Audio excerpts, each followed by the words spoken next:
really fortunate today to have Jonathan Pershing. Jonathan's current role is as Director of Environment for the William and Flora Hewlett Foundation, and in that role he leads the foundation's investments in climate change and in conservation, especially in the West.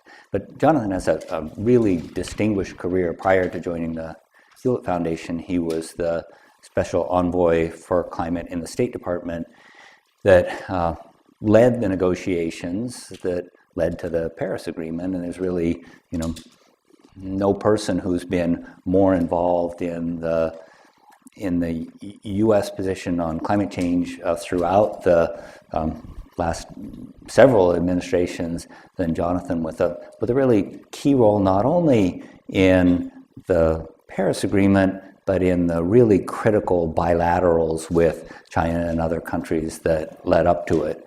I think we'll have a chance to talk about where we got to in climate and what are the consequences of the, I don't know what you call a non-step or a backward step since then, but the consequences of all of those. Prior to his role at State, Jonathan was the key advisor on climate change in the U.S. Department of Energy, where among other things he led the work on creating mission innovation to double investment in clean energy in the U.S. He also was for several years at the World Resources Institute. He spent 5 years in Paris with the International Energy Agency, and was for a long time, where our paths first crossed, in the Office of Climate Change, it's called in the State Department, where he really did the nuts and bolts of negotiations that started back with the UN Framework Convention on Climate Change in 1992. Jonathan's a scientist by training, his PhDs in geology and geophysics from the University of Minnesota, and he has been just a striking example throughout his career of ways to bring compelling science insight into the most important policy topics of our generation. So welcome, Jonathan. Let me start with a question about the tools we have now for dealing with climate change. And given that the U.S. is not taking an active leadership role on any of the important fronts, what do you think the prospects are for non-state actors, for companies and communities and states to pick up the slack? So first, thanks very much. It's a pleasure to be here. Great to see you, Chris, and thanks for inviting me to this conversation. I'm struck, Chris and I were walking over about the differences between a formal presentation and an informal chat, and I think you get very different kind of insights in both directions. So it's nice to be on this version of it. Sometimes those formal ones get a little lost in the PowerPoint discussion. So hopefully this will have a somewhat different flavor and framing. So thanks very much for the invitation. I actually might step one back from the way you've originally asked the question, because I'm struck a little bit by the question of really whether or not we can get away from governments acting, and whether or not the model of thinking about this as it hasn't worked for governments, and therefore we're going to go to a non-state program to look at cities, to look at state-level issues, to look at counties, or at the other end, to look at companies. Look at civil society as a set of players. In my mind, it's probably overly simplified to think we could do one or the other. I think it probably swings a bit back and forth, and I think over the 30 or so years I've been working on this, what you've seen is periods where it's been heavily focused on state programs, at the national level primarily, and then intervals where the states have receded, they've taken some kind of an action, it's an implementation agenda, you're trying to figure out what the next step is, and that comes much more from a dispersed set of actors and a much more differentiated group of players. We are at the moment, I think, maybe at a turning point. I would argue that the Paris Agreement, which is 2015, was the pinnacle of the last one of the state plays. That was nations getting together around a large-scale collective agreement in which they actually adopted something. It's kind of miraculous that they did it. We can come back to that. And we're now in a period of the last 3-4 years of thinking, what's implementation look like? And in particular, what does it look like when one of the primary actors in that space is withdrawn and is largely oppositional instead of being supportive? So that's led to a couple of things. The first is that it's not the only one to withdraw. It's not as if the United States is alone in backing away from the agenda. We're seeing a lot of players back away. And it's not as if the consequence of that has been uniformly that the community has backed away. So if we think about the US being gone, the US is made up of multiple partners and multiple players. I kind of think about people who come through Stanford as an interesting analog to the US role. Stanford doesn't stop being a extraordinarily impressive research institute because the president doesn't like science. It continues. It has much more longevity. It plays out in a different way. And that's the case in my mind as well in the context of the non-state actors. On the other hand, there's some constraints that non-state actors are playing with. And it's useful maybe to break the group down a little bit and think about where they come out. So at one end, we've got cities. Cities represent an increasing share of the global population. We're now majority urban at a global level. United States even more so than some other parts of the world. We're seeing an increasing likelihood that's going to go forward to be 60 and probably 70% by 2050 will be urban. That suggests that cities are going to be part of the solution to the problem, and if you can't fix cities, you probably can't fix the problem. But the footprint of a city is actually very different when you think about its physical presence than when you think about the sources that it draws from and upon which it relies to sustain itself. It's never the city. It's the city plus the stuff that goes into building it, which gets you bigger, the food that goes into provisioning it, which gets you substantially bigger, and the places that people from it choose to go, and the transport and the mechanisms. So the footprint is actually much larger than the geography which it occupies, and requires then a scope that is invariably larger than the scope of the mayor or the city management. I could take a look at an next level up of states and say, well, here's a non-federal, non-national actor, and I look at some that are incredibly progressive, and there are, by the way, very progressive cities too. But let's look at the states. California, an interesting example. I've recently moved to California, but I've been working here for a very long time. It's a leading non-federal government player, enormous scope for setting standards and setting the standard of excellence about what you should do. But it doesn't control certain kinds of things. From California, I can't control Texas chemical manufacturing. From a place like California, I have some ability to get to China, but it turns out that California has a relatively modest capacity to do international engagement. And what does that look like when it does? Well, it's not bad because there are some very good people here, but it's not the same as having the State Department. And I can't engage in the same way, nor would I expect to be able to do that. Or then I look at the other issue of non-state actors and I say, well, what about the corporates? What about those big multinational players who obviously have enormous capacity and control not just resources, but financial leverage and political leverage? And where are they? They're all over the map. They're not organized. There are certainly groups of them that have very strong interests in certain kinds of outcomes. And I take, for example, the group of what's called Climate Action 100. It's a group of financial institutions. It's been organized, big asset managers, organized to think explicitly about how they take their investments to a greener place.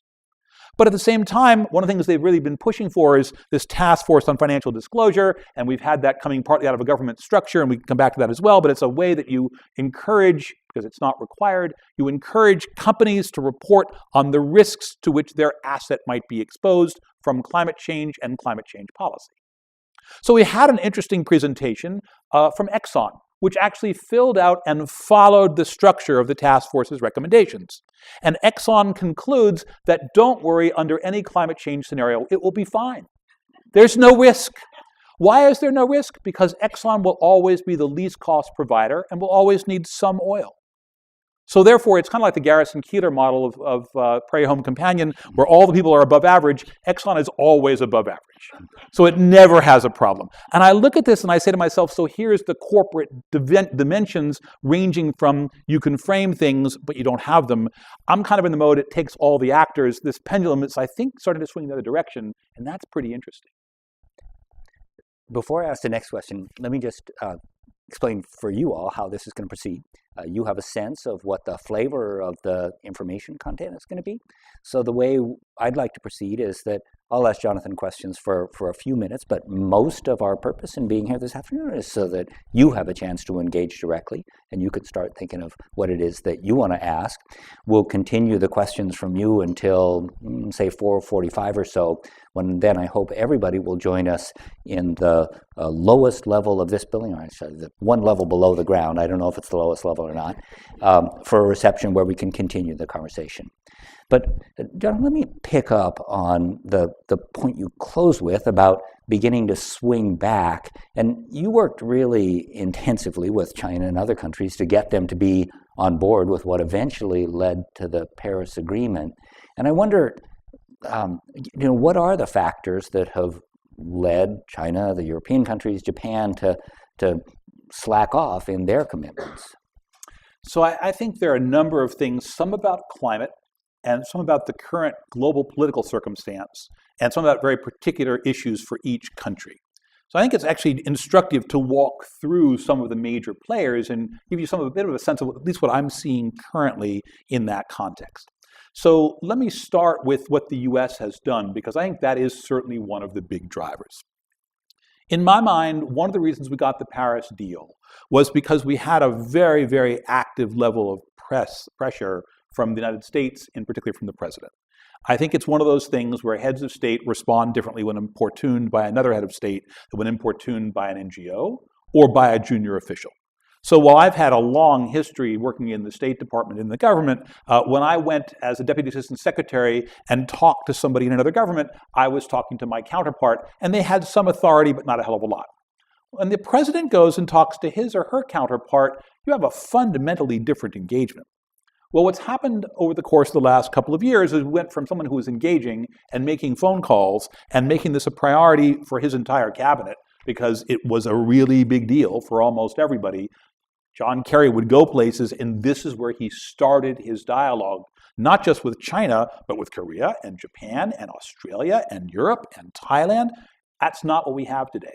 I have not yet heard Mike Pompeo spend a lot of time talking about his climate, his climate opportunities. He was going to do that tomorrow. I'm waiting. I'm waiting. It's going to happen. But the consequence of that is that pressure, which the U.S. brings to bear in an almost unique fashion, not only is lost, but the opposite has happened. We now have a president who doesn't believe it's a priority. It shouldn't be a priority. There are other things we should do. It's much more transactional. We want this in exchange for that. That's how we think about the agenda. That's where our foreign policy is framed. And that is a fundamentally different approach, because in the transactions that he has pursued, climate's not been on the list. That's a huge change for the global community. Let's then look at some of the other players in the space. And let's start with China. Emissions about twice as big as those in the United States, give or take some.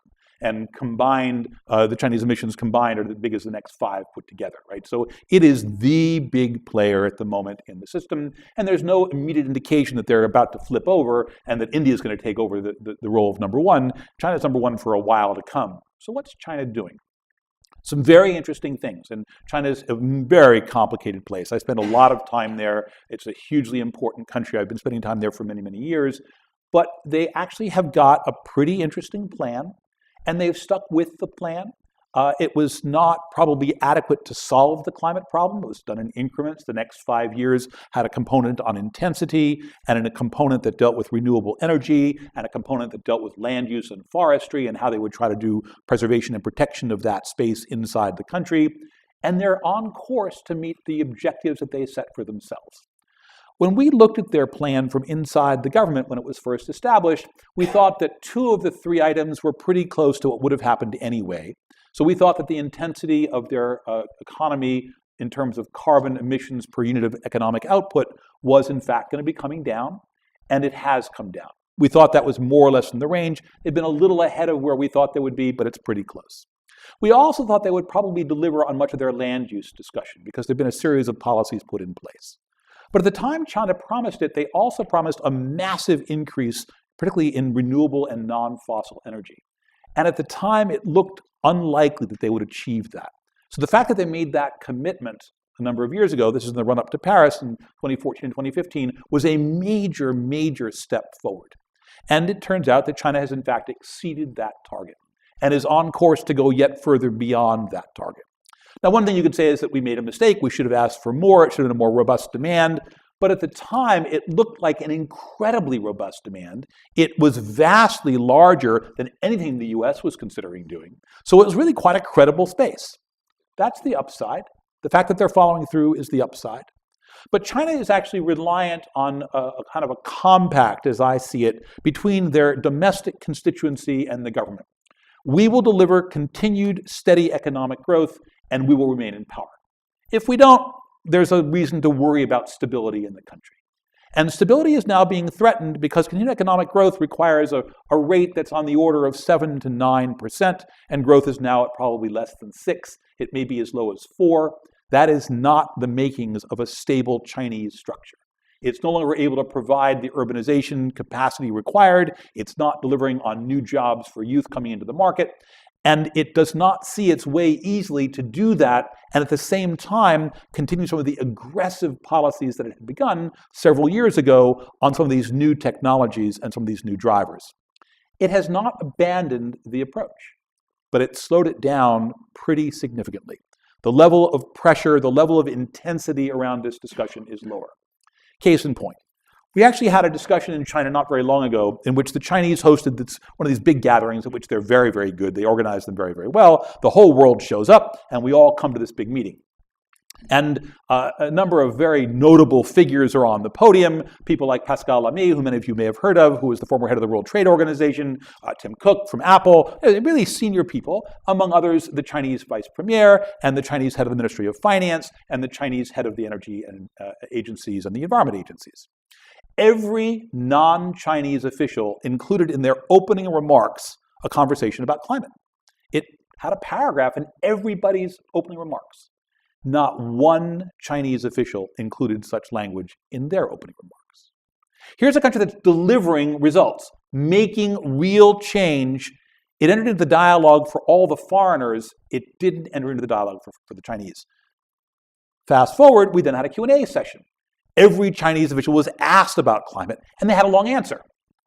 I think that is indicative of the kind of distinction. They weren't versed in the issues. It was not as if they were not engaged in what the next steps were, but it has been removed from the top tier of I open with this to the second or third tier. I know about it, but it's not my priority anymore. That's a non-trivial change in the way we perceive them. India, the next largest big player in the mix. So Narendra Modi is up right now for re-election. Unclear what's going to happen. I was there a few weeks ago. The conversation is all about the election. Climate change is not part of the agenda. On the other hand, the Indian conversation is about energy access. And the energy access conversation has been in no small measure facilitated by access primarily to renewables and distributed capacity, and they've pretty much stopped building new coal. That's mostly for economic reasons. It doesn't really have to do with the climate change agenda, but the consequence is real and really driving a shift in their policy, and they are rapidly exceeding the pretty significant commitments that they had made, again, around Paris in the penetration of renewables. There's a guy there named Sumant Singh who runs a group called Renew Power. Renew is the single largest installer of renewable capacity in India. He is doing very, very well. The company began, I met him when he first set out to do this kind of thing with a group of about 25 people. A bunch of folks actually from Stanford were involved in some of the early work that he did there. He's now an organization of well over 1,000 all over the country with enormous access, really doing big projects around the country. He is not, interestingly enough, invested in one of the really significant commitments that the Indian Prime Minister has made, which is the access to all part of the agenda, because he's not doing distributed generation. He can't make that pencil out in India for an economically viable solution. He is doing large-scale power. He's doing big solar facilities. He's doing large-scale wind capacity. That's very interesting, but he's not doing the smaller stuff. And at the other end, India is making inroads on electric vehicles. Pretty rapid. Not as good as China, but still way more than the US at a national scale. Things really moving there, not for climate reasons, because you can't breathe. 10 years ago, the 10 worst cities for the WHO, the World Health Organization standards, were all Chinese. Today, 2 are Chinese, the other 8 are Indian. That shift has really changed the perspective on the priority. How do you clean it up so you can breathe the air is a much bigger topic of discussion. Again, driving change, even if not perhaps to the extent that we want and where we're going. Europe collectively, big important player. Collectively bigger than India, not as big as the US or China, but collectively number 3, but that's collectively. Europe is having a really hard time. And we can break it down a little bit further and look at the pieces. You all saw perhaps the vote yesterday. One more time, Theresa May is getting whacked by her parliament, and there's no obvious end in sight for something that looks like a credible withdrawal from the EU, and they can do nothing else. That is consuming every minister's time on any agenda. It's like, well, how does it play out in Brexit? There's no room. But the UK historically has been one of the most critical players in driving consensus. They're a little bit between the EU and the US. They've got fraught but deep connections in Asia. They're able to engage, and they put together coalitions around Latin America because they believe in consensus processes, and they're very good at it, and the diplomatic corps is superb. And they have no bandwidth unless it's about Brexit. France, Macron's been a huge asset. He comes forward and makes major pronouncements, really delivers things. Paris is on the French watch, not under his, but under his predecessor. But he has continued to really raise the bar on what we should see from countries and what France can bring to the table. His approval rating has gone up. He's now at about 30%. He was in the low teens. And in that context, he's looking at the Gilets jaunes, the yellow vest community and movement there, which for a number of reasons has conflated climate change with problems in the rural communities, which are losing jobs and where economic development has not been sustained. And his approval has therefore meant, or the disapproval has meant, in many ways, a slowing of his ability to move domestic policy, and as a consequence, his ability to drive international policy because the base is weaker. The single largest player in Europe is Germany.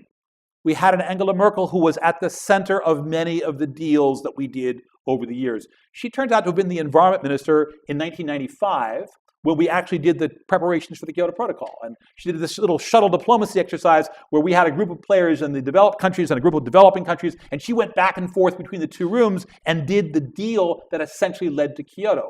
Immersed in the climate change issue for decades. It's extraordinary. And on our way out.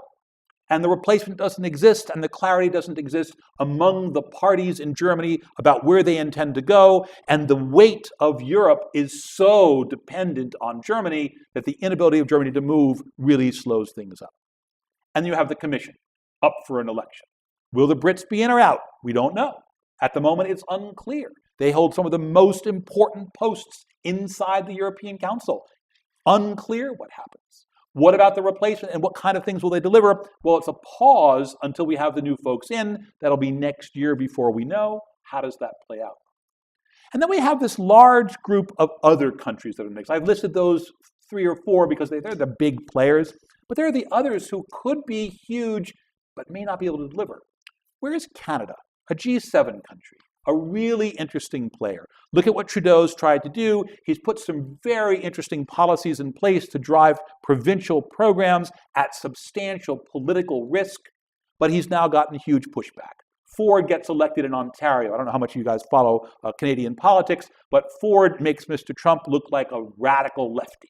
So you have this kind of framing in which things are very, very aggressive. He not only thinks that climate change is a hoax, he thinks that you really should withdraw from most of the national healthcare systems that Canada's got, that Ontario should not, he'd love to secede if he could, not quite the Quebecois version, but for very different reasons, and thinks that Ontario pays for the costs of Canada in a way that Trudeau is doing redistribution that's inappropriate. That's not helpful at the moment, and we're about to lose Notley, who's the socialist premier of Alberta, and almost certain going to go down. She's actually worked on a whole series of things to push an oil province into how it might work on climate. She's going to lose because they really elected her because she was the opposition party, and they had huge corruption scandals in the previous party, but they're not really a socialist state. That's not where they live. And there's almost no likelihood that she sustains the portfolio, and all the candidates on the other side are looking to withdraw from the Canadian obligation on climate. So I look at an ally, and Trudeau really is an ally, and his cabinet is very strong, and he's not got a lot of room here to maneuver. I look south at Mexico, doing some really interesting things, and actually not withdrawing, and really trying to figure out how to engage. And the next big global negotiation is actually going to be in the southern part of the world. We're going down to Chile for the next round of these negotiations, and Mexico is anxiously trying to help. And Mexico's looking at a neighbor to the north, which is decidedly an unpleasant partner, and pushed really, really hard not to invest in some of the green things because we want to export them oil and gas. and because of border constraints, and because they've got some real financial difficulties in terms of managing their economy, which are just making life more difficult. So I look at this, and then I go a bit further south, and I look at Brazil. And you may have been following the Brazil work with President Bolsonaro. President Bolsonaro is very, very close to Mr. Bannon. His view essentially is that government should have a few very narrow things. Climate change is not one of them. He does not believe that climate change is a real problem. And he believes that the landowners in Brazil will make Brazil stronger and better off if they can expand their agricultural productivity and use that land for exports and the development primarily of cattle. The Brazilian issue is that that's all Amazon land. So the deforestation agenda, which was pushed aggressively by people like Isabella Teixeira, who was the environment minister and had forests in her portfolio, is no longer at the top. In fact, it's now been inverted. And the agenda is how do you expand more quickly as opposed to how do you protect and preserve, and what do you do with that? So these kinds of dynamics are driving this global conversation. It was a fairly long answer, but gives you some flavor for how things play across the spectrum. Let me go back to an issue you raised at the beginning of your answer in talking about China, where the question is whether the world kind of got it right in the Paris Agreement in terms of the level of ambition. And I think the Chinese example is instructive, that it was a real commitment beyond what would have happened organically in the absence of an agreement. But if you look around the world, is the Paris target sort of what was within reach for an ambitious world? You know, it's always an interesting question to think about the might have beens, the could have beens in a negotiation.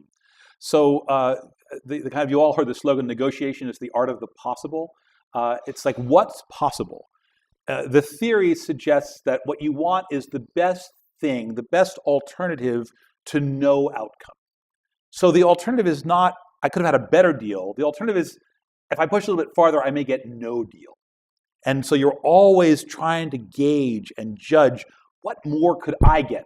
And let's be clear, this is a negotiation with 192 partners. So it's not what can I get, but what can everybody accept, and who's going to block, and can I stop them from blocking if I ask for this next thing?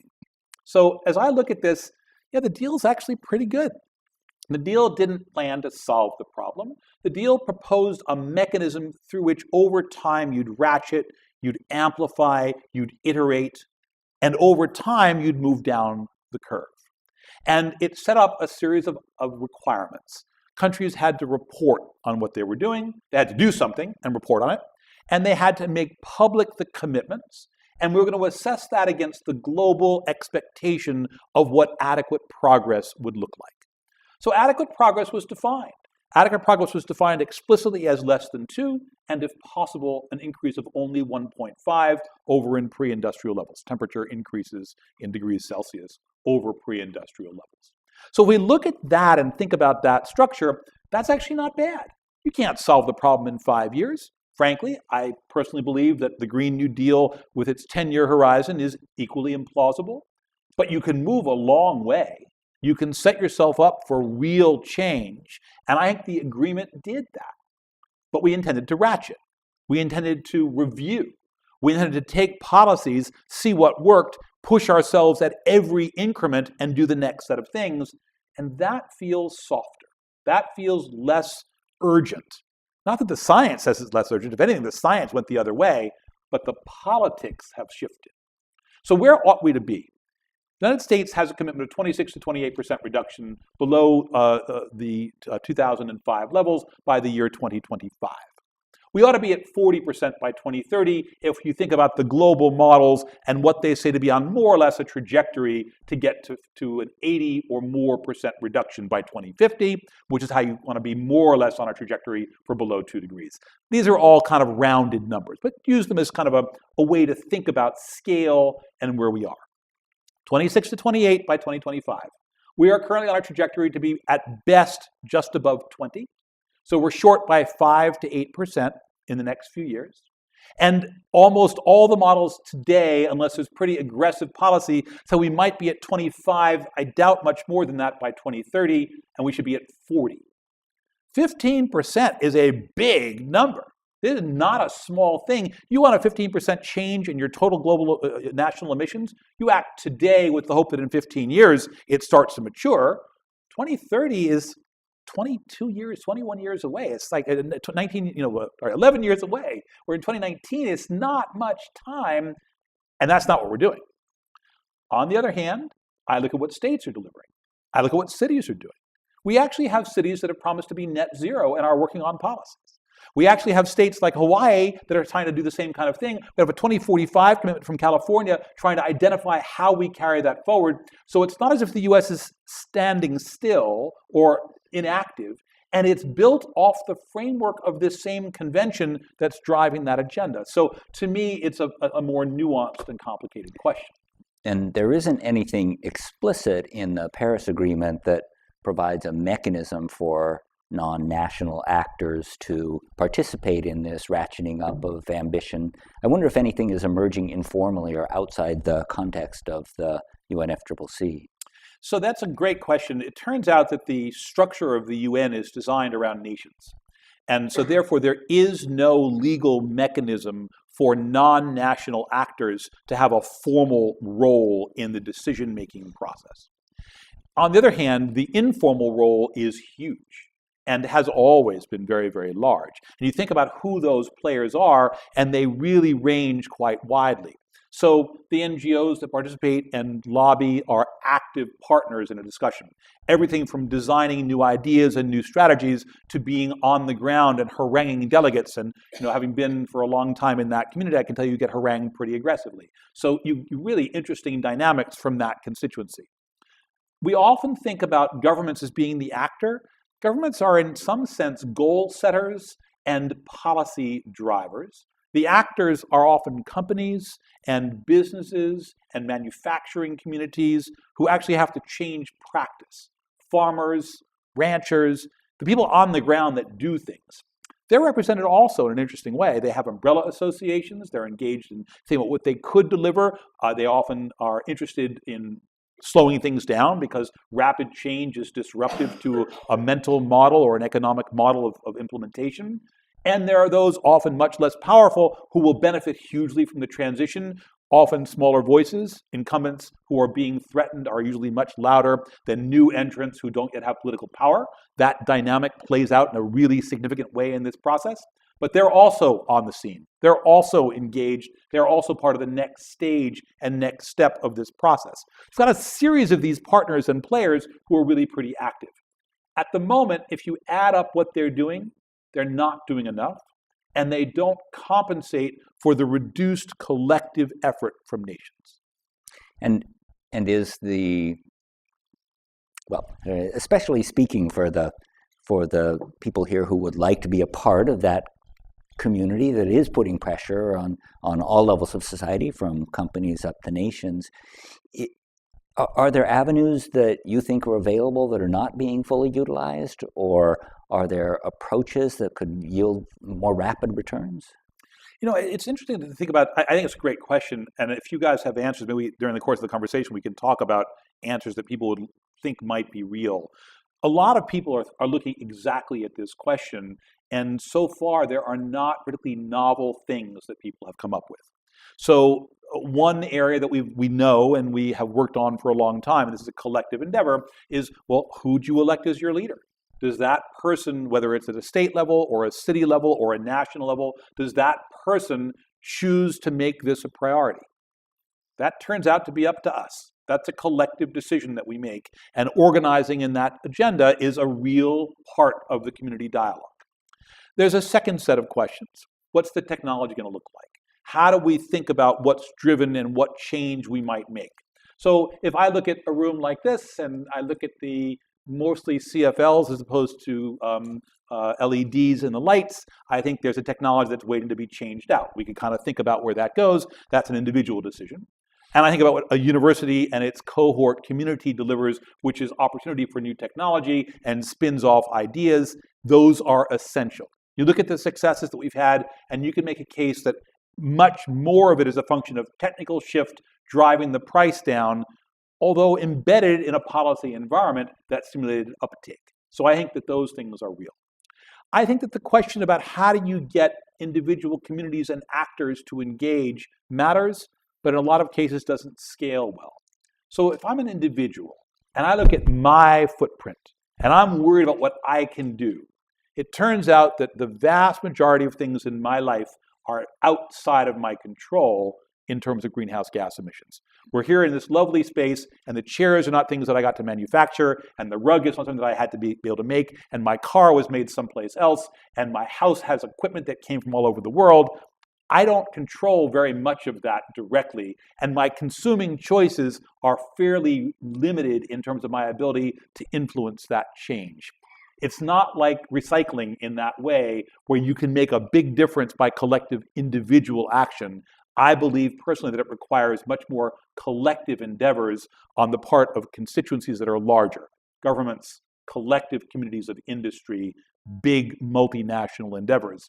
I think we can drive it through some of these other political dimensions and through the things that individuals can do on technology and on information and on design of policy, but I'm not so sure it plays out in the same way on some of these really particular individual choices.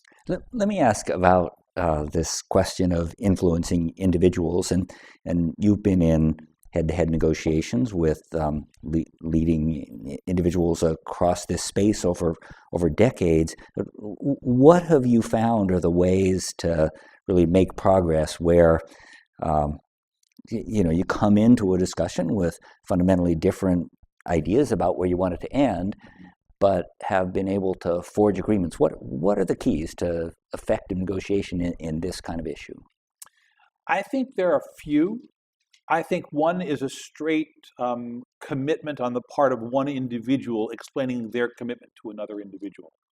I'm reminded of a conversation that I had with Pataki when he was governor of New York.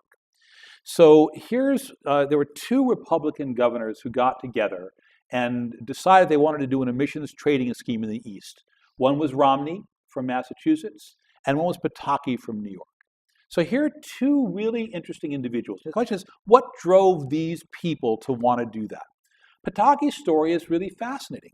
It turned out that when he was quite a young man, he canoed down the Hudson River. And for those of you who know the geography, he started really up near the source of the river, well north of Albany, and canoed down the entire length to New York. And it was an influential thing in his life. And he looked at this kind of world, and he saw things that he was worried would disappear. It's a very personal story for him, but he told it to us when we were doing the negotiations. I was the facilitator of that RGGI negotiation when we set up the emissions trading program for the states, and this was the story that he told in our opening session. And he had a bunch of other governors there who'd agreed to sign on to this joint effort and had then delegated the task to their ministers or their secretaries of environment in each state. But what was compelling was Pataki was all in. And he called his cohort and said, I'm going to do this. We're in New York. We want you guys to play. And Vermont said, okay, we'll be in. Connecticut, a little bit not quite so clear, but they were in. Got some, Massachusetts was already there with Romney for some different personal reasons. So that's one, just this kind of personal commitment from one leader to another leader. The second one is a straight up power play. And I think we do this all the time. I think the dynamic that's expressed broadly in global political affairs is, do you have the power to change people's minds by threats and by cajoling where it's required and by money where it might work? And you do all the above, and if you've got the power, you can influence change. And if you don't, you can't. And to a certain extent, your personal story is nice, but what can you bring to the table in terms of much harder political power? I think the third one, and I would argue that it's third and well below the first two, is reason. You'd think that reason would be at the top. But it turns out mostly not to be. The fact that the world is under deep threat, the fact that we actually can look at huge and potentially devastating damages, they're not really immediate in my community. There's somebody else's problem tomorrow. You know what? Come back to me when it's my problem today and I'll talk to you again. At which point, you're kind of in zone number one again. You're back into the personal story. It doesn't seem to sell as well. We put the IPCC together, and Chris more than I served on this for a number of years. I began with the first one in '87. I look at where we've been on this. We've been talking about the science now for more than 30 years, and it well predates that. You look at the 1970s and the work that was done much earlier in serious thinking about the problem. We have known about this problem for a very long time. That did not change people's thinking. It influenced it. It affected the kinds of things we've tried to do, but it didn't drive a fundamental shift in outcomes. And then finally, I think serendipity plays a huge role. I think we should not underestimate the potential for things that we weren't thinking about to flip switches, and they flip them in a really big way. I look at things like fracking, and I have my own personal views on it, but it fundamentally altered the price of gas in the United States. When I was doing the RGGI negotiations, we were looking at what New England could collectively do as a community, the Northeast could do as a community. Gas was priced at $14 an MMTCF. Gas under fracking is priced at $3 or even $2, which meant that coal at that point was a really hard thing to remove. Coal today doesn't exist as a serious economic opportunity. It was not a function of something we designed. It was a function of work that had been going on in a completely separate sphere, which altered the outcome. This kind of serendipity thing, big deal. I'm going to ask one more question, and then I'm going to turn it over to you for questions, so you can all start thinking about what you want to ask. And the last question, well, there are a ton of questions I want to ask, but the last one I'm going to ask, at least for now, is we've talked a lot about a lot of frustrating features of where we are and some really depressing ones, but also some important points of optimism. And I wonder, what are the features of the current landscape that make you the most optimistic? Mm-hmm. So, it's a lot, because I'm actually not particularly pessimistic about this. I think that there's really scope in what we've been seeing and some of the new emergent elements in our conversation that are much more promising than really at almost any time I've been working on this problem, which is now going on for a long time. Let me kind of put them in, not in particular order, but to put them in buckets. One bucket is the level of energy that now seems to be available on the discourse. It's very different. I'm struck by the fact that Paris, while it got a lot of people engaged and it was made kind of a big splash, didn't seem to get into communities at a more local level. Not in the US, not globally. It made the press. If you're watching the New York Times, it was on the front page of the New York Times, on the Washington Post. But if you're looking at some of the blogs, it made a few, wasn't a really big deal. Today, you actually see it much more pervasively engaged in many new and different arenas. That's perhaps most led by kids. For those of you who are paying attention, stay tuned on Friday. They're going to go out on strike globally, and I think there'll be enormous numbers of kids going out. It's kind of a startling evolution in where we are. The fact that there's that kind of energy around change is new, and I think we need it to generate the scale that's likely required. The second thing which I think is interesting is that I think 20 years ago, when I looked at the problem, it was very, very hard for me to identify a solution that was not quite costly. I couldn't see one. Almost all the things that you had to change cost a lot more than the things that you currently had in hand. And you were therefore climbing a very tall economic mountain when you wanted to make that transition. And it wasn't just for the US, it was globally. You wanted to put in renewable power, you wanted a solar facility, that was going to cost you 10 times your current electricity price. Who wants to do that? Kind of tough. You want an electric car? Well, there was one out there, and it wasn't running very well. You wanted a hydrogen vehicle? Well, we'll talk to Governor Schwarzenegger. He had 5 in the state. This was not an easy transition. 10 years on, solar is cheaper than coal in terms of an amortized cost for new facilities. I now have about 75 models of electric vehicles on the streets. The city of Shenzhen, which is the leading city at the moment, has got about 17,000 buses. Just for scale, New York City, the largest in the United States, has 9,000 buses. In the last 2 years, Shenzhen made every one of its 17,000 electric. 2 years, 17,000 buses. We can do this in a way that we didn't know how a decade or two ago. That's new. That's an opportunity that's fundamentally different. And finally, I think that the threat is finally real. And I don't mean that it wasn't real for those of us who worked on this for a long time. And Chris is kind of the exemplar of someone who's been trying to elevate the reality of the threat for a long time. And it was falling not on deaf ears, but on a fairly small cohort of listeners. Today, if I look at what's going on the border and the number of people who are moving across our border who are in some fashion partly moving because of climate change, my guess is that 75% of those folks.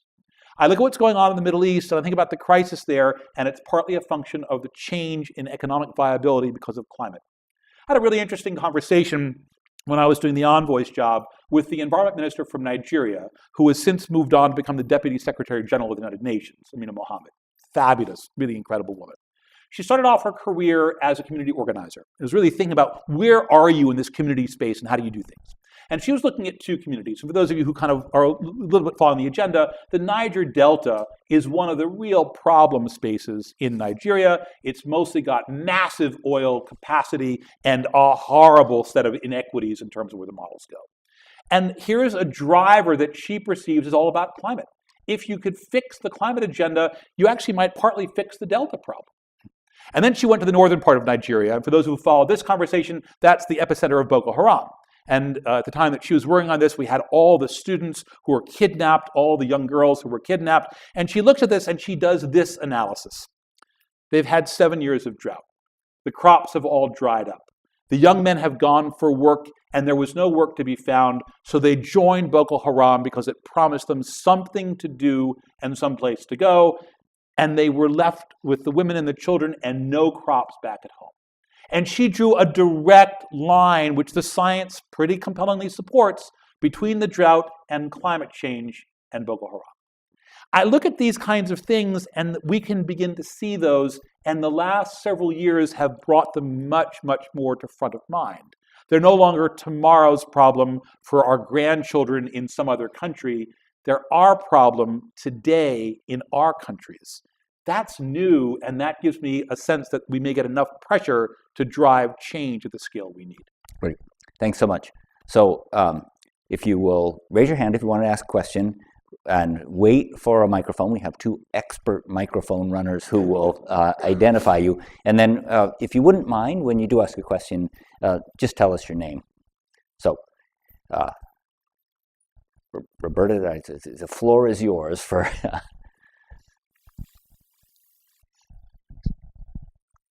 Hi, I'm Hal Murray.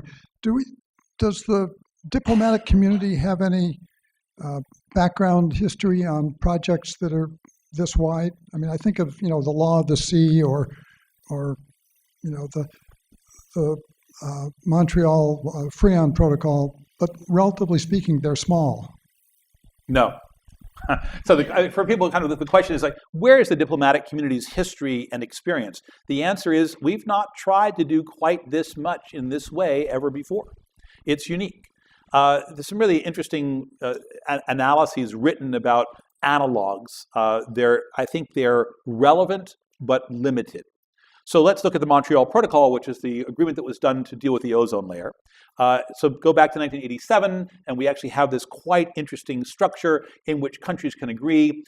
We have a fund that's made available to developing countries to help them with new technology. How much is that fund? $30 million. Hello? We think we need to invest about $1 trillion a year in the climate problem. 30 million? $1 trillion. There's a couple of zeros in that space that we're just not thinking about properly. And if that's the analog, we don't have $1 trillion to give of government money to make that change work. We have to think about different mechanisms. The other piece, we ended up starting that agreement with about 17 countries. It then grew to incorporate a whole global community, but it started very small. We couldn't start this way. It didn't work the same way. There are too many partners, too many emitters, too many players, too much intertwining of both technology and corporate interests and trade investment questions to make it work in quite such a small space. So again, the analog is less good. Other analogs, law of the sea. We have spent about 25 years trying to get law of the sea ratified by our Congress. We have agreement from the military. We've had agreement not from this administration, but from every prior administration, both Democratic and Republican. We've had agreement from pretty much the cohort of industrial players. We've had agreement from civil society, and we can't ratify that agreement. So I look at these kinds of questions, and they're very tough. I do think that we've had transitions of the same scale, but they're often not driven. They're often not quite accidental, but they're emergent outcomes. I think we're talking about a scale that looks more to me like the post-industrial revolution conversation than almost anything else. And if I look at that as the frame, there's a wonderful book called What Hath God Wrought, which is essentially a review of US history from the period of essentially the Civil War until the end of the century, that last century. And it looks at the disruptions that happened in many ways as a consequence of industrialization. Displacement at scales that are kind of commensurate with what we're worried about today, albeit in a somewhat smaller system. a change of technology that was fundamentally driving people. A move to urbanization in the kind of the scale that we're at today, that was the prior generation of that wave. I look at what this country went through, and it was mirrored in much of Europe in the same way. It led to 2 world wars. I think that's part of the dislocation from post-industrial revolution discussions. I think it led to massive, massive poverty. It led to huge global, or at least nationally scaled initiatives on things like the WPA and the WWW exercises. All of that was part of that. It was disruptive. Can we do it better? At the moment, we're really not on track to do it much better.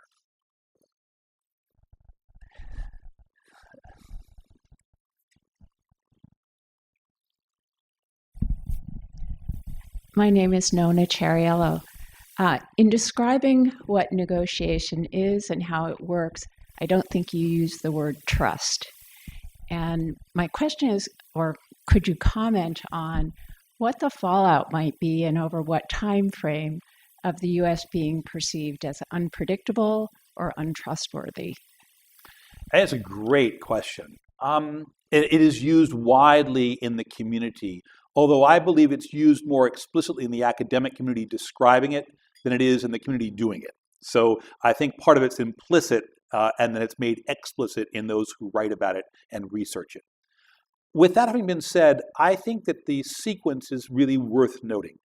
The United States does the Framework Convention on Climate Change under the Bush administration, Bush 1, and we then seek to implement, and Congress actually ratifies. It's one of the last agreements, international treaty agreements the United States has ratified through Congress. Republican president, Republican EPA administrator, it was Bill Riley, who many of you guys know. And in that context, we actually do that agreement. But it turns out we don't really implement it. We don't do the policies underneath it. And it was substantially weakened from what others hoped it would be, in no small measure because the US thought it couldn't meet it and therefore was being cautious. But we were still trustworthy because what we did, we followed the letter of the deal, even if we couldn't deliver all the other bells and whistles. Fast forward, we do the Kyoto Protocol, begins in 1995, concludes in 1997 under the Clinton administration. We deliver that deal, not least because of a guy named Al Gore, who kind of shows up and says, I want this deal. I'm prepared to trade things that we're not so sure are good in order to have that deal. Calls for a 7% reduction over a 5-year period in the United States below 1990 levels. Fast forward a few years, Clinton's no longer in, Gore doesn't get the presidency, and we have a Bush administration that withdraws. Huge fallout. I was at that point living and working in Paris, and the conversations in Le Monde, which is one of the big papers in France, would lead every foreign policy article about the United States with 2 things: Iraq and climate. And the United States was untrustworthy on both. It didn't matter what the article was about. It was about Latin American policy. It was about movement to engage China. It was about a conversation with engagement with NATO. The first 2 points were Iraq and climate change. It was all about the lack of trust. The US was not a partner. Fast forward again, Obama comes in. We reignite some energy. He comes in, the first meeting that we were at, we go to this conference. Lisa Jackson at that point is the head of the EPA. She comes into this room. We've arranged a briefing for her to talk about what we're going to try to do. This is shortly after we arrive back in office. The room goes nuts. There's pandemonium. The US is back, and here's Lisa Jackson going to tell us how we deliver on the behalf of the president. Fast forward again, and by the way, the deal is a US deal. The Kyoto Protocol is a US deal. The Framework Convention is a US deal.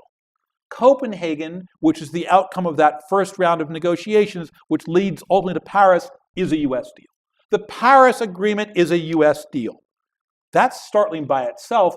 Every time we've come back, we've said, well, let's try a new thing. Here's what we think we can now do. And the world goes, we're in with you. Let's try to make this happen. Can we do it again? Every prior time that we've come back, we've been essentially a hegemon. We're the largest player by an order of magnitude. We have the biggest economy. We drive technology. We're the largest emitter. That's no longer true. We're no longer the largest emitter. Technically, we may have the largest economy on the basis of a straight-up GDP calculation, but on a purchasing power parity basis, we are now behind China. If I look at global investment, we've decided to retrench and withdraw. Do we have the same kind of political economy or capacity to influence? Is the military going to walk in and decide we're going to do climate? Maybe, but I'm not compelled by that as a political or a diplomatic model. Can we do it again? I don't know. Do people trust us? Once burned, then you're shy. Twice burned? Ooh, do I trust them? Both times they've come back, they haven't delivered, and they walked away only a few years later. Sounds pretty unstable to me. How do I think about that? So I would actually say that one of the biggest tasks we've got in the next couple of years, whether it's 2 and there's a new president in 2 who has a different view, or it's 6 and there's a new president in 6 who has a different view, I think most Republicans, when you talk to them individually, believe this is a problem that we have to work on, even if this president doesn't see it that way. So there's going to be a shift in American politics in some number of years. I think one of the biggest tasks for us to think about, what role do we play? Because the converse is also true. Nobody else stepped up. Nobody else put themselves forward as that player that would say, here is a deal that we'll bring to the table, and let's all try to coalesce around that deal. So the US, for all of its warts and flaws, 3 times stepped up, 3 times got a global outcome. Maybe the 4th one will work. Can I follow up real quickly on that? This idea that the UNFCCC Convention, the Kyoto Protocol, and the Paris Agreement were all U.S. deals, has this important implication of trust you've just discussed, but it also has raised the question of why there weren't other countries. And one possible explanation is that the U.S. was the only powerful enough entity in order to drive something forward. But the other possibility is that the other countries didn't care enough to make this their top priority. And I wonder if you can comment on the tension there. And I think that's real. I think the open question is those who do care enough often don't have power. And those who are in power often have other priorities. So that's a real tension. So I think you could also flip the question and say, well, why does the U.S. actually want to do this 3 different times? What is it about us that drove this to the top of our agenda, even if not to the top of the agenda, to the point that we would be willing to invest diplomatic and political capital in driving the world into this outcome? That by itself is a really interesting statement. We've done this several times. The only country I think that's had a more interesting oscillation is Australia, in which the government has actually risen and fallen on climate change 4 times. Like, that's been the issue. It's not been they do climate when they're in and they don't do climate when they're out. No, they actually have a campaign around climate, and that's the vote. They're about to go back again, and it looks like they're going to redo it and come back into the climate space. We might lose Canada and get Australia back. It's kind of an interesting dynamic here, because Australia looks like they're going to come back in and be a big player. But very interesting. We also have had this curious history. So to me, the question is it not important? It's clearly important enough for Europe. They've got an environmental ethos which certainly suggests that this is a very high profile. You've got green parties in almost every European country which increasingly run on this issue, but they're the minority in often a minority government, or at least in a government that's seeking a coalition structure which doesn't have the authority. I think part of the problem for Europe is less that countries don't care, but the collective is a very difficult mechanism through which to make decisions. So when you look at the European community and say, how do we get the European community to act when I've got Poland pulling one way and the Czech Republic pulling a different way and Spain kind of coming up from behind and trying to do something real and having some troubles? Very hard. China, not been their priority. So they've got other priorities. I think this is increasingly a priority for them. And there is a real opportunity to think about, well, what would China's agreement look like? Mm-hmm. China historically has, I think, articulated its own interest as the Middle Kingdom, as the center of the world. It's a really interesting place. I love it. It's amazing as a country, as a community, extraordinary things. But it is not started with the premise that a deal is got to work for everybody. It's so far started with the premise of a deal has to work for China. And if it works for you, we're happy to play. That's been the premise for the BRI. That's been the premise for what's currently going on in Southeast Asia. That's in my perception, it's a much more nationally framed decision. On the same time, I go to meetings in China and I get a room like this full of people worried about the technology and where it might go. But how does China own the technology is the conversation. Not how does the world benefit from the technology if it's not owned by China. That's not the conversation. So to me, that distinction is real and so far has continued. But China is an emergent global player. In 5 years, will they have the same view? I'm not sure. They may actually have a very different view. And that different view may be much more conducive to framing, establishing, and implementing a global arrangement that really might solve the problem. They're doing really well at home on their effort, better than almost any other country. Maybe that is a good model, and they will take that step. So far, they have not done so. Another question from the audience. Adam Stern. Jonathan, I had the pleasure of being in an audience of NGOs when you came out of a overnight negotiation in Copenhagen, and you briefed us all about what was happening. Now that you've been in your new job in philanthropy in one of the biggest foundations in the world, how do you compare the places of influence in your experience? So I was talking about this earlier before we started this discussion with Chris. It's a different thing, I believe, to be in philanthropy today in the absence of a strong and engaged U.S. government than it might be to be in philanthropy when you had a strong and engaged U.S. government. So to a certain extent, one of the things that I have been doing in my current portfolio, the rest of the world is still worried about climate change. It hasn't stopped, but there's no one to talk to in Washington. So what they do is they talk to people who used to be in Washington. And I used to be in Washington, so I get to talk to them. It's great. So it's kind of fun. So the question partly is, do I have any authority when I talk to them? Well, I have zero authority altogether. But the flip side is that I also have some money. That's the thing that foundations bring. We're not the actors. We're not the NGO community. We're not the research community. We're enablers. We're the people who can kind of bring some strategic thinking to the table and facilitate things.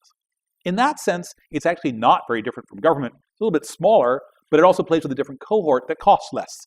So I want to build a big demonstration capture and storage facility. That's $1 billion. I got to be a government. I want to build an NGO capacity or a research think tank. That's $1 million. I'm in. I can do that. So really interesting positioning in terms of what you can bring to the table. I think part of the question for me is, can we, in this next few years, whatever that duration is, build that constituency in the US and globally to do the next thing that we know we have to do?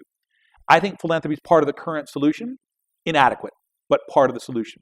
But we can fill in gaps where others cannot move, and we can instigate and create space where no one yet thought about it because we're much more quick and nimble. So my budget, essentially, while small, is incredibly flexible. People come to us with ideas and we think they're really clever. The government might also, I'm the same person as I was when I had recourse to the State Department's funds, but I had to get 35 people to approve a new budget from the State Department, including a whole committee in Congress. Not so quick. Today, my board says, I like that, let's go, I can get you a check tomorrow. That nimbleness is a huge opportunity and opens up doors that we in philanthropy can deliver, but arguably with the intent of ultimately moving big actors. We're not the big actor. Great, thanks. Another question. Okay, I can see that we're not going to get to everybody.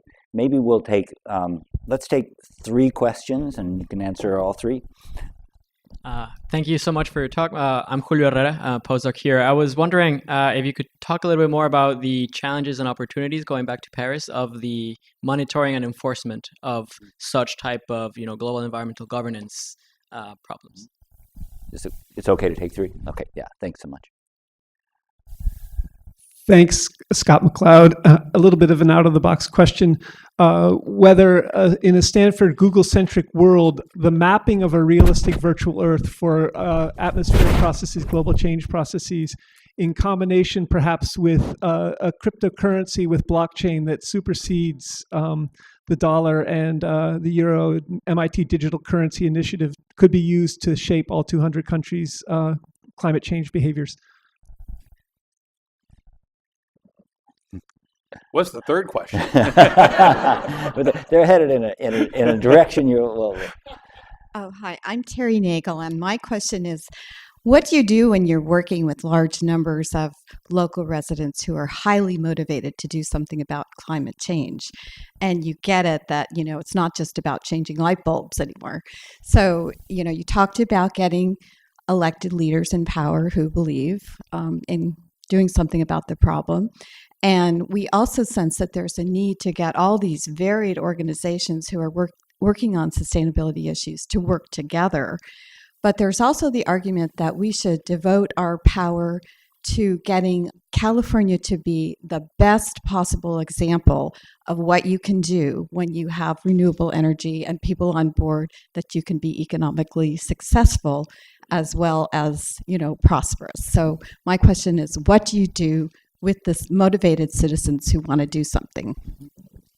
So let me take them in order that we've got them. Thank you very much. On the monitoring question, the agreement is, that's what we actually spent the years since Paris working on. The most recent session in Poland in Katowice essentially fixed almost all of the rules in what was called the rule book, with the exception of how markets will operate, which is rather contentious, although it doesn't preclude markets from operating until you get the rules. It merely says that when we get the rules, you'll have to adopt them as part of your market structure. So put that to one side for a moment. But we've actually now got provisions in a couple of explicit areas.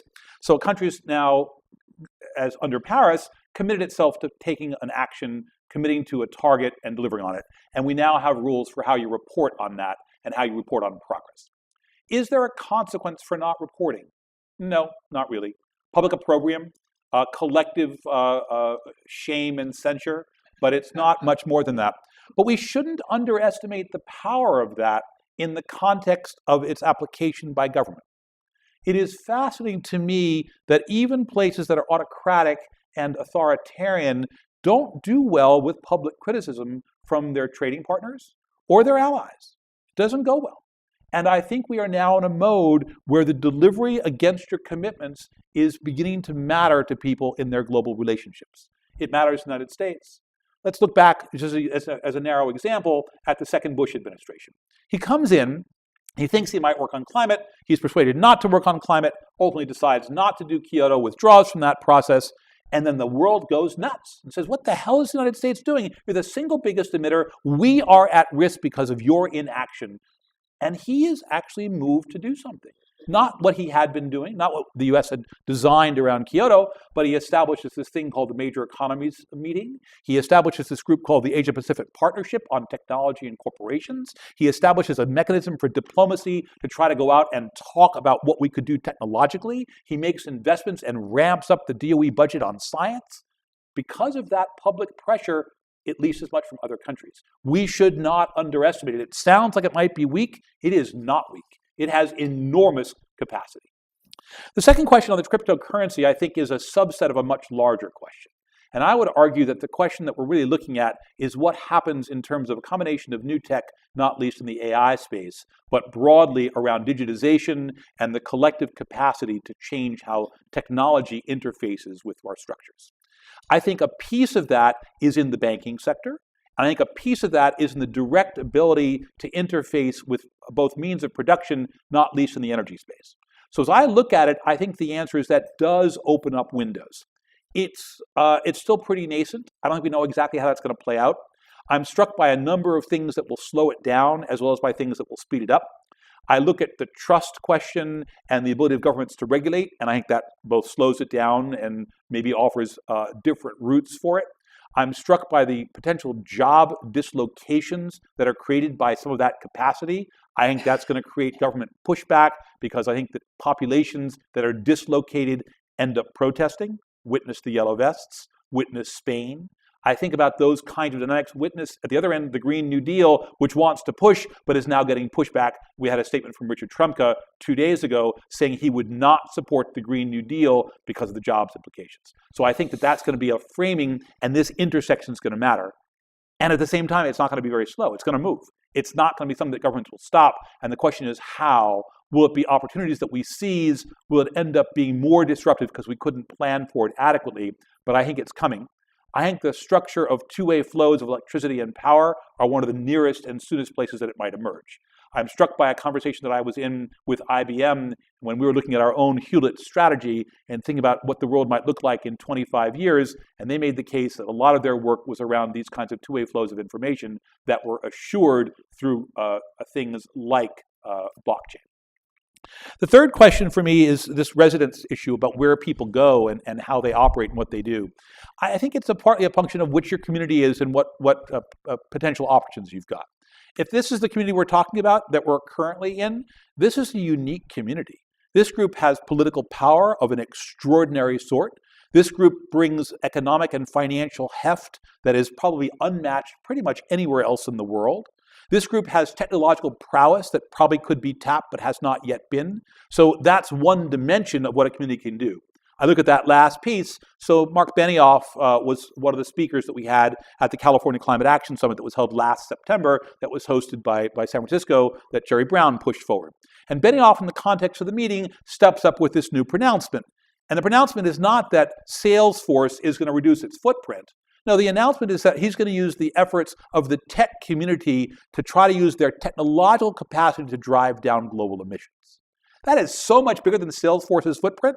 I don't care about Salesforce's footprint. They're actually pretty green. Have you been to their building? It's a nice building. It doesn't have a whole lot of emissions for a building that size. I don't know that I've yet seen what they're going to deliver, but I actually have hopes that this community, driven by people in the community pushing each other, will do a lot more. Now expand that slightly. What does that look like if I'm in a farm community in Iowa? How does that play out if I'm thinking about a smaller and somewhat less potent set of actors in Des Moines? There's actually a bunch of stuff they're doing as well. Des Moines is one of those interesting cities that's actually looking a lot at its education program. It's looking at how it looks at minority engagement. It's looking at what they might do in the agricultural sector. The University of Iowa is one of the biggest investors in agricultural soil research that kind of drives this agenda forward. So I think each of us have quite different capacities to engage and think about where we are, and that comes from place, and that comes from a vision that place does matter. It's not the same as saying, I'm not going to have an electric light that burns quite as many hours. That's relevant, but it has to be elevated. It's got to be collective. And I think that our voice is, in fact, amplified and is something that you can exchange from that collective view. And this community is one of the most hyper-connected communities in the world and probably has disproportionate capacity to be influential because of that. So we're at the time that I promised you we would stop, but there were a whole bunch of hands that were still up. So I don't know if you guys would indulge me to have one more set of 3 questions for Jonathan, and then I promise that we'll retreat to a reception. So we'll take one more set of 3 questions. I have read that scientists that participate in these organizations or the meetings feel that their estimates are being ignored. Their estimates, they claim, are much worse for climate change, that sea level rise is going to be much higher, much faster. And I'm wondering, you've attended these meetings, do you think that their claims are founded or not? And if so, how do we be more realistic? My name's Kathy Burke, and I wanted to ask about health as a lever in these discussions. We are part of an emerging field called planetary health that's looking at the impacts of environmental degradation on human health and how we can understand and address those. And I'd love your thoughts. One last question. One up here. And I know there was You have one. Got one right here in the front if you want. There was a bunch of hands that were up. I apologize that we missed you. So I grabbed the mic. I'm Jim Leap. Jonathan, at the very beginning, you talked quite eloquently about the limitations of action by non-state actors. I wonder if you could say a little bit about what initiatives in those domains you think are actually showing the potential to have real value in making progress on this cause, and in particular, perhaps the private sector, but in any of them. Great. So let me kind of try to do these quickly so we can all move on to other libations. So the first one on the science claims, I think we should hold this, and Chris is going to answer this question. You all know the role that he has played in the global science community, including in the international negotiations at the IPCC, and you have probably been closer than almost anybody else that I know in that process. So I've had the fortune, or perhaps the difficulty. I've worked on all of the IPCC assessments in various capacities. I did my PhD work, which got into the first assessment report. I wrote the outline for the second assessment report. I was the U.S. negotiator for the third and fourth assessment report. I was the delegate and head of the delegation for the fifth assessment report. So my take about it is that you're completely right. The science has been pretty clear for pretty long and has told us more or less what we have to do within a band that's not all that wide. And the global community has not been able to move on the politics of that question. Now, it doesn't mean that the science was ignored. I think the science has made a difference. I think our ability to sustain and to make more explicit our understanding of those and to add the certainty that's been added over the last several decades of that research has mattered. I think it has catalyzed and galvanized individuals who are increasingly active voices. But I don't think this is a science problem. I think it's a political problem. And I think political problems, and this is my earlier comment that I made about where science and reason fits into the equation, it's not an engineering solution. I am struck about countries that I see who are engineering oriented. And at the top of my list is China. We bring China a problem, and they begin to work on the engineered solution for the problem. The problem yet is that we haven't convinced them that this rises to the same level as what will happen if stability is threatened inside of China. That's their number one engineering problem they're working on. It's about jobs, and jobs might be best served by coal. And they get that coal might be a problem for climate, but that's tomorrow's problem. Today's problem is stability. So in my mind, those kinds of things require a different cohort. I've been in a series of discussions with folks on the social science side, where I think that the really interesting work might need to be done. CASBIS is a really interesting cohort in a community that's thinking about how else we frame a wider debate around these agendas. The second question on health, absolutely it's a lever. Absolutely it's a lever. Talk to someone like Gina McCarthy. She's the former head of EPA. She's made this her mission. She's gone to Harvard now to start this center on health and environment, has had huge success. It drives things. I look at the things that I talked about in my broad overview of the world. So here's India, it's a health problem. Here's China, it's a health problem. We actually haven't made it a health problem here. I heard a really interesting characterization from someone in the health community who said that the Paris Treaty was the largest and probably the single most influential health treaty ever adopted in the world. That's a really interesting frame. It never occurred to me to think it that way, but if you do, well, it's about dengue fever and about schistosomiasis and about malaria and about heat prostration and about drought tolerance and about food. Of course it's a health issue. We just haven't characterized it that way. I don't think it's adequately just a health issue, though. I think if we do it that way, we also don't have enough. The last question around the non-state actors, Jim, that you asked, I think that there are a couple of really exciting things that are underway. To me, non-state actors are partly about how do you demonstrate and catalyze change. I don't think we have institutions that are really well structured to do all the change as an umbrella process through those mechanisms. But I think that individuals and groups can really deliver.